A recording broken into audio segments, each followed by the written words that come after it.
सद्यता 15/4/2024 सोमवार अपराह्न 3 घटिका समय नूरुपुर प्रकल्प उपरा विद्यालय छात्र छात्री तथा शिक्षक शिक्षयित्री मानक उपस्थिति एक बैठक अनुष्ठित होता।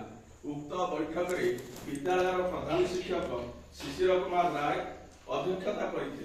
बैठकर आलोचना और पर्यालोचना कराई निम्न प्रस्तावन सर्वसम्मतिक्रमे गृहीत कराई लिपिबद्ध करागला। प्रधान शिक्षक सूचना प्रदान पूर्वक कही जे शिक्षा वर्ष 2024-25 एक नूतन स्कूल कैबिनेट गठन एथिरे छात्र छात्री मानक मध्य प्रस्ताव आगत कराई कैबिनेट सदस्य मानक मनोनीत करा। कैबिनेट समुदाय निम्नलिखित 7टी पदवी रहिबो। उक्त प्रस्ताव उपरे विद्यालय मंत्रिमंडल निम्न उल्लेख करागला।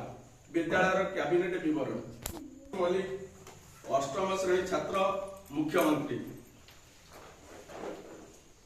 ओम प्रकाश प्रधान 7म श्रेणी शिक्षा मंत्री, जीवन ज्योति बेहेरा 8म श्रेणी क्रीड़ा और संस्कृति मंत्री, सोनपरी गाहन 8म श्रेणी खाद्य मंत्री, अमीय रंजन दास 7म श्रेणी परिवेश मंत्री, बैशाखी घड़ई 8म श्रेणी स्वास्थ्य और परिमल मंत्री, रश्मिलेखा नायक 7म श्रेणी मीना मंत्री।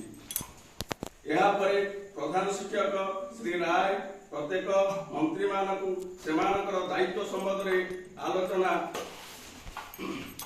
आलोचना करथिले एवं सेमानकु शपथ पाठ कराइथिले।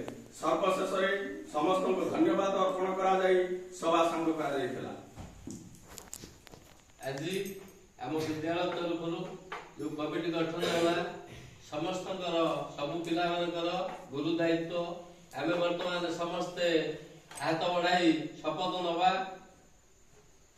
मु आज विद्यालय दिया कार्य को निश्चित समापन करी समस्त भाई भौणी मान को नहीं विद्यालय को नूतन भाव गढ़ी तोली। मु आज